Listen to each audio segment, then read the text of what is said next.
Hey, everybody, welcome to Is This Thing Working? How you doing, Denise? I am doing great. USA. USA. I know it, right? Yes. Is that amazing, the crowd that's there? Yeah. Yeah. Everyone loves President Trump, who was out and talking to the construction worker union this morning at 6 a.m. before court in New York City today in the sham hush money trial. But the people love him. Yeah. Yeah, the crowd here is huge. Yeah, we were mentioning this earlier. We were talking about this, that how I've watched him for over 8 years now pull the crowds that he pulls. And this is not just a one or two time like freak of nature thing. You know, it seems that every event that he has, the numbers are big. People are there. That's why the people know what happened in 2020. And you know, whereas there was a lot of people, 74 million people went out and voted for President Trump in 2020, but the crowds have grown since then. Oh yeah. In the 4 years since he ran in 2020, the crowds have absolutely grown. And in New York City, of all places, who is supposed to be what? Democrat. Did it sound very Democrat today? Not at all. No. Not at all. Well, you know what it sounded like?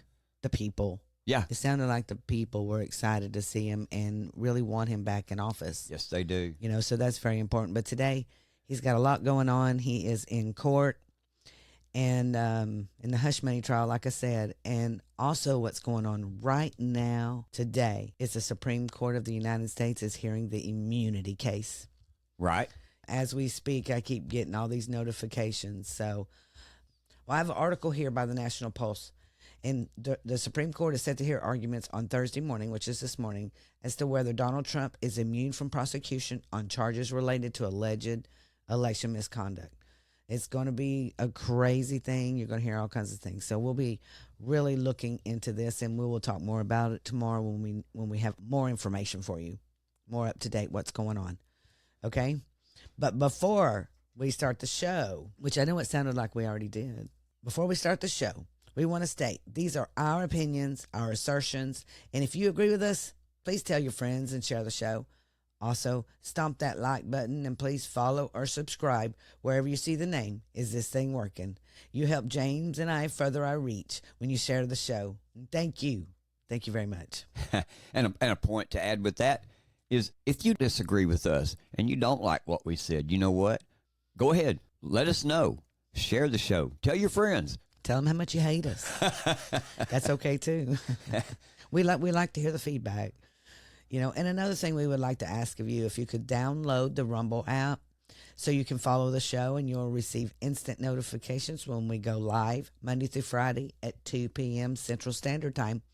So it's really exciting, and Rumble is growing by leaps and bounds. We love it, way over YouTube, but we are on YouTube, and you can follow us there as well. But today, we have a new sponsor. It is so exciting getting new sponsors. I mean, we're getting more and more, and we appreciate every single one of them for coming on board and becoming part of the Is This Thing Working family. Exactly, yeah. You know, it's great to partner with them. This is exciting. It is exciting. Yep. And so here's our new sponsor we're introducing to you. It's Coffee Brothers Coffee. Coffee Brothers Coffee is coming straight out of Queens, New York.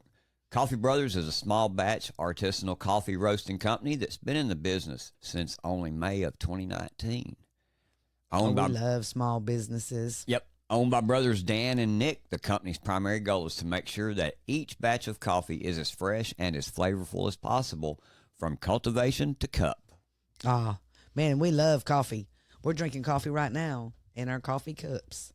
Yes, we are. So they have a selection of unique coffees from different roast types and origins. So y'all check them out.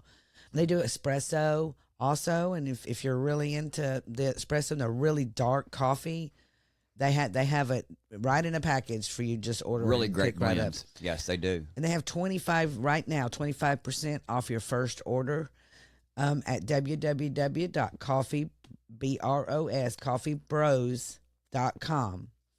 And you can click the link in the comments below. Please show them some love and click the link for us. We appreciate that. So let's get rolling. Let's get moving. Did y'all hear what broke yesterday? Absolutely crazy. What happened in Arizona? Are you surprised that Arizona all of a sudden decided that they're important? Well, I'm not surprised at what they done yesterday. The rulings that came down in the court. I'm not surprised at this at all. Arizona Democrat AG indicts Giuliani, Meadows, Ward, Eastman, Epstein in major new election interference attempt. Can you believe this crap? Yeah, this is a National Pulse article. Thank you. It's coming from out of Arizona. It says an Arizona grand jury has indicted a group of individuals on charges related to the adoption of the role of alternate electors in the 2020 presidential election. The group included Kelly Ward, who was then Arizona GOP chair. She disputed the legitimacy of the election results. Notably, the indictment names former President Donald Trump as an unindicted co-conspirator one, although no charges have been filed against him. What? I know. What does this mean? You're an unindicted. But let's keep moving here. The Washington Post reported other indicted individuals as former Trump White House Chief of Staff Mark Meadows, attorneys Rudy Giuliani, Jenna Ellis, John Eastman, and Christina Bobb, and top campaign advisor Boris Epstein and former campaign aide Mike Roman. That's just crazy. Yeah. What's even crazier is Boris Epstein is in there. You know what they're doing here? They're taking these people off of President Trump. They're finding ways to take them because Boris is right there along with the campaign every step of the way. You bet, man. And Christina Bobb is one of his attorneys. Yes. So they're trying to take them off, and once again they just won't leave Eastman alone. Exactly. And here's the thing with this. This is what I see going on right here in Arizona. This is what I see going on in this, is the fact that they're bringing all these people in, not because they know they haven't broken any law. They know that. You know that. I know that. They had every right to bring the adoption of the alternate electors in there. They had every right to do that. So the courts, the prosecution, they know. But what they're doing is bringing them in there. They're naming President Trump and Rudy Giuliani over here to the side as unindicted. But if they get them in this courtroom to say something to implicate President Trump or Rudy Giuliani in any way, then that's all they needed for that. That's my take on it. Right. Well, I don't know. My take is I'm looking at the big picture. Okay, so we have this Arizona case going on, and everyone's heard all about the distractions that's going on with the students right now, which is a distraction, by the way. We need to stay on point. I believe that Judge Cannon's court in Florida, who released all the redacted forms, right? All the redacted lawsuit statements. Yes, those. Yeah. I get what you're saying then. The unredacted statements brought up in the Mar-a-Lago raid in the classified documents case, what do? Who do they implicate in this? Who do they prove? They don't actually implicate him. They prove him. The White House, Joe Biden, was colluding with the DOJ in every bit of that. Proof is right there. It is. I get that. So I believe this is a distraction. It's one other way to say, hey, well, we're going to get you over here, because you now know that Biden is election interfering 100%. Do not let this Arizona bullcrap, because everyone knows that every single election, there are alternate electors. There are. Yep. You have them on both sides. There's nothing illegal about that. There's nothing illegal about it. They have made this an illegal thing. That's my point. Do you think that they're bringing all of this out right now on that day, just a day or so after everybody begins to find out and the information begins to get flowing, that the Biden White House colluded with the DOJ in the Mar-a-Lago raid and the classified documents case? That's the one we know about right now. I guarantee you the White House is involved in a whole lot of other things. Do you think this is a way that would back off President Trump from when he became president again on November 5th to go easier and not be so quick to want to indict Joe Biden on the crimes that he's committed, of the money laundering, of the influence peddling, of the weaponization of the government? That's a really good point. I wonder myself, it's really weird. This indictment marks yet another chapter. Yep. In this ongoing legal battle. Yeah, basically. That's constant since the 2020 election. Think about it. Yeah, exactly. Well, what you said is true, because the Biden administration is coordinating with all of these states and all of these AGs. Yes. And finding the weak individuals to take on President Trump, knowing that everything they're doing is false. Right. Everything they're doing is a narrative, and it's false, and a lawfare. Every bit of it to keep him off the campaign trail and to keep his campaign workers who are working very hard with him on the campaign trail off the campaign trail. Exactly. And distracted. Right. This is a distraction. But there are other states that are doing this too. I mean, they just added to the pile with Arizona, and Arizona joins Nevada, Georgia, and Michigan in filing charges against those who championed alternate electors. Now, I don't understand why they continue to say that these are illegal. That's all part of the communist, liberal, leftist bullshit tactics that they use, the gaslighting that they use. What do they say? If you repeat a lie enough, it becomes what? The truth. And that's how they do this. It's like, for example, we mentioned Michigan just now, and it has been revealed that Trump and Giuliani, on the same day that Arizona brought out their case that we just discussed, Michigan brings out Trump and Giuliani are unindicted co-conspirators in Democrat Michigan Attorney General's 2020 alternate electors case. Yep. And this is a developing story, of course, by the Gateway Pundit that I'm reading right here. That I'm getting my information from. But they had brought this out in... Yeah, here it is. It says President Trump, Rudy Giuliani, and Mark Meadows were named as co-conspirators in Michigan's alternate elector lawfare against 16 Republican electors. Yeah, last July, Democrat Michigan Attorney General Dana Nessel criminally charged 16 dueling Trump electors in the state's 2020 election. And each of the 16 defendants were charged with felonies: 2 counts of forgery, 1 count of conspiracy to commit uttering and publishing, 1 count of uttering and publishing. Man, yeah. What is uttering? I don't know. And a count of conspiracy to commit election law forgery, 2 counts of election law forgery. Charges against one of the 16 defendants were dropped in exchange for cooperating with prosecutors. This is what they want all of them to do. They're wanting somebody to come in. That's the very lead right there. Exactly. That's the very lead. But we were talking about earlier about this co-conspirator thing that they keep, bringing up. And I asked James, I was like, what the heck is a co-conspirator? Because it sounds like to me that there's no charges. Yeah. So their name are just there. Yeah, so I had to go Google it. Yeah, we had to go Google it. This is what the definition of an unindicted co-conspirator is.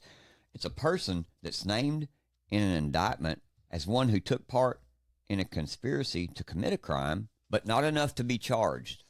Does that make any sense? None. Yeah. None whatsoever to me. Yeah.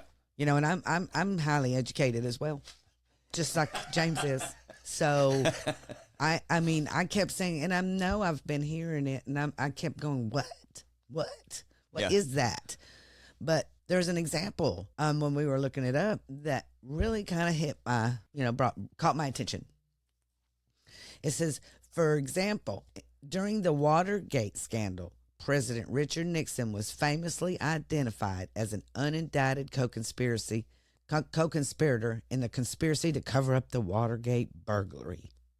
It says, similarly, in legal proceedings, an unindicted co-conspirator may be implicated in a conspiracy, but remains uncharged. So let me ask you this then. If you name me as a unindicted co-conspirator and the court case begins and they go, well, yeah, I guess you could say he was a co-conspirator with us, but he really didn't do nothing. I mean, we're doing this basically because we support the man. So you're naming him. But if that's the case, then like I said, we got to name Joe Biden as a co-conspirator. All this is a way to take and publicly trash somebody. This is basically all this is. Well, that's how they got rid of Nixon. Yeah. That's what I read from that. I know. I read from this has been happening for many, many, many years, that these people just come up with stuff, come up with these terms that don't mean anything. and we're supposed to go by them and think they're important. I don't think that's important at all. Yep. Y'all, this is distraction. This is what I'm talking about. This was another distraction to take your eyes off of President Trump while people are out there going, USA, USA, USA, USA. That's it. And you want to know another thing that he talked about while he was out there?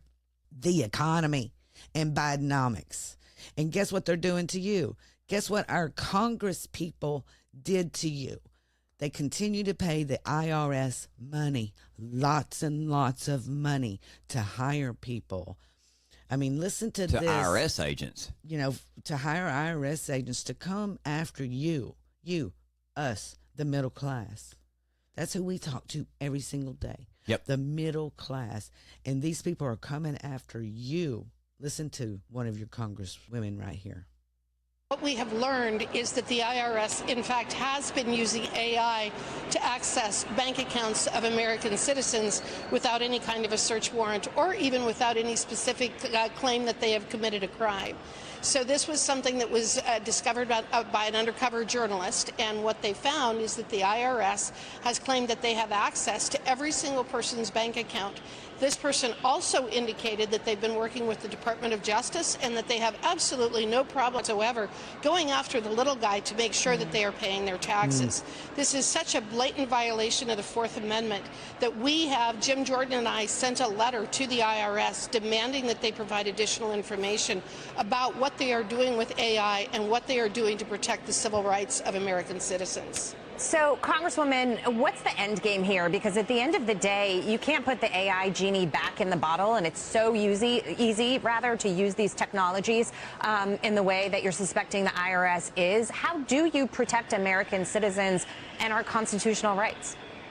Well, one of the things is we need a new administration in November, because this administration has been absolutely lawless in terms of its surveillance of us, of members of Congress, of local officials, of people who are protesters, of voters. This administration has completely ignored the Bill of Rights, whether it's the First Amendment, the Fourth Amendment, the Fifth Amendment. They have weaponized the government against us. So one of the things Wow. So now we have proof that the IRS is scouring your bank accounts without search warrants. We have no protection. None. This AI, and we have been worried about this AI for a long time. In light of the FISA bill, yes, this makes a lot of sense, doesn't it? It does. I wonder who's exempt from this.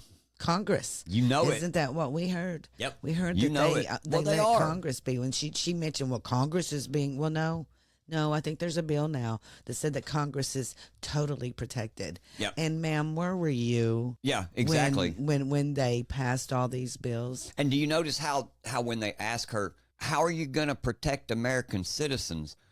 She didn't offer a solution, did she? None whatsoever. Other than, hey, we need to get this administration out of office. Ma'am, that's not a good enough answer for me. No. Because and you know what she didn't say either? Is we need President Trump back. Well, did she say that? Well, no. she did say that. She said this administration needs to get out of here. Well, that she didn't say President Trump, though. Well, my point. I do get your point. Yeah, my point is with that wasn't the answer that we're looking for. We need protection. We need protection. And we need our Congress people to protect us and want to protect us, but they don't. What we need to do is stand on our Fourth Amendment rights and be protected. I That's agree our with you. Fourth Amendment right being violated. Illegal search and seizure, warrantless surveillance, all of that's, like she said, it's Fourth Amendment violations. Ma'am, you're sitting here saying the same things that we're saying, but you're not offering a true solution. The true solution would have been for all of you to have voted correctly based on the Constitution. Yeah. And what's crazy to me is that they really hate you that much that they're going to, go into your bank accounts to see if you're not paying enough taxes. And you know why? You know why they're doing this? Because they are not making any money. People aren't paying them. People aren't paying their taxes, y'all. They're saying, look at where it's going. Look at what they're spending our money on. Do you think that I want them to spend money on DEI with my money? No. Right. No, I do not. That's not saying I'm not paying my taxes. I'm just saying I don't want them. Well, the fact that we're over $30 trillion in debt also is a big thing. They don't have money. apparently, because they're wanting to steal ours too. And you heard about the GDP growth. It slowed to 1.6% rate in the first quarter, well below expectations. See, the growth is not even 1.6, y'all. I'm sorry, it's way down. They inflate the numbers so that it looks better than it is. I mean, that's just the Bidenomics. That is their Bidenomics. Let's make it look better than it is. Okay, that's how they do. So 1.6% rate in the first quarter is bad. So they don't have the money. So guess what? They're going to go looking in your bank account to make sure you're paying the right fees, the right taxes. It's totally crazy to me. And then our Congress people, who we've been talking about this whole time, have decided all of a sudden that TikTok is the bad guy. Right. That they're stealing our data. It's crazy because everybody steals data. Everybody, The IRS steals our data. Not so much also, even that they steal it, but they gather it. Everything we do now is data gathering. Yes. Going to the store and using your debit card is data gathering. You know, Apple does it to you. Microsoft does it to you. Everybody, Google does it. Everybody gathers your data. Why pick on TikTok, man? I agree. Did y'all see the TikTok CEO come out this morning with a statement? We have it. We're going to give it to you right here. Hi, everyone. It's Show here. As you may have heard, Congress passed a bill that the president signed into law that is designed to ban TikTok in the United States. That will take TikTok away from you and 170 million Americans who find community and connection on our platform. Make no mistake, this is a ban on TikTok and a ban on you and your voice. Politicians may say otherwise, but don't get confused. Many who sponsored the bill admit a TikTok ban is their ultimate goal. It's obviously a disappointing moment, but it does not need to be a defining one. It's actually ironic because the freedom of expression on TikTok reflects the same American values that make the United States a beacon of freedom. TikTok gives everyday Americans a powerful way to be seen and heard, and that's why so many people have made TikTok part of their daily lives. Rest assured, we aren't going anywhere. We are confident and we will keep fighting for your rights in the courts. The facts and the Constitution are on our side, and we expect to prevail again. Our community is filled with people who have found acceptance and compassion, offered inspiration and encouragement, increased their awareness, and broadened their perspectives, ultimately adding more delight and joy to their lives. Our community is also filled with 7 million business owners who have built their livelihoods on TikTok. While we make our case in court, you'll still be able to enjoy TikTok like you always have. In fact, if you have a story about how TikTok impacts your life, we'll love for you to share it to showcase exactly what we're fighting for. Meanwhile, we will continue to invest and innovate to keep our community vibrant, exciting, and safe. Through our US data security efforts, we have built safeguards that no other peer company has made. We have invested billions of dollars to secure your data and keep our platform free from outside manipulation. I can't say this enough. This extraordinary diverse community is what makes TikTok so special, what makes it matter, and what makes it meaningful. And we'll keep working to ensure you will always have the opportunity, the safety, and the freedom to enjoy all TikTok has to offer. Thank you. So what do you think? Yeah, basically you hear him sit there and say that he understands that this is a First Amendment issue. This banning thing, I think it's all has to do with competition. I do too. Yep. You know, I'm going to admit, for a long time, I was so against TikTok. But that's what happens when you listen to news and don't really investigate what is being said. Because I have been told, like everybody else, all over every news station that you can look at, TikTok is bad, TikTok is bad. And my kids would tell me, Mom, it's really not as bad as you think. They have a lot of protections. They would tell me this. And that we're smarter than that, you know, and that Facebook does the same thing. And every one of their arguments, you know, I sat and listened to it. I had an open mind. And guess what I did? I downloaded it on my phone and tried it for myself. And I like TikTok. You know, if they ban you for anything, they are protecting the children. And most of the time, that is what they're saying. Hey, this is something that you don't need to, our children don't need to see. Parental controls. Parental controls and all that kind of stuff. Yeah. And hey, I'm not saying they're perfect. They do go along with what the government wants a lot of times. And that's what I don't understand about this, because they're not as bad as Facebook, but they do not allow some things on there, you know. Now, I do get that. But banning it in America is against Americans' laws. The government shouldn't have the right to come in and ban a company. They shouldn't have the right to sit there and tell a company you have to divest away from that company. If you don't divest your funds, you know what I mean? Yes. Then we're going to ban you. That's fascism, man. Let capitalism work. Let the free market work. If TikTok was a bad product, TikTok wouldn't be where TikTok is right now. No. And I agree with you 100%. Yeah. It's about competition. It's about competition. And I guarantee you it's about Google and Facebook. And there's no way that TikTok is going to allow Google to take over any portion of their app. Yep. You know, but see, because they're going to take this to court, and the app stores can do whatever they want. That's what really is not cool about this. Right. You know, because if the government says get rid of TikTok off the app stores, guess what's going to happen? Look at the audacity and the arrogance of the government. Do you feel they have a right to just come in there and do this? And no, do you have and sign right? a bill? Yeah, who and the make a hell bill? are you? Yeah, who the hell are you to make a bill and then go that we signed this bill and it gives ByteDance 270 days to divest U.S. assets or face a ban? The facts and the Constitution, and this is the CEO, he said this, the facts and the Constitution are on our side and we expect to prevail again. What I'm saying, who the hell are you, government, to go in there and tell these people That they have to sell their business. yes? Who the hell are you? I know. Who do you think you are? Yeah, exactly. I mean, really, who do you think you are? Is this thing working? Rise up. Well, hey, everybody, that's it for today. Thanks for listening, and I hope you've enjoyed the show. Hope you've learned some things about what's going on around us in the nation and in your communities. You know, we couldn't do this without your continued support either. We appreciate all of you showing up, taking the time to listen to us today. So please, like I say, make sure to hit the like button, share our show with all your friends. We'll see you next time on Is This Thing Working? And as always, I'm James, and that's my lovely co-host over there. Denise. And we'll see you next time. We're out.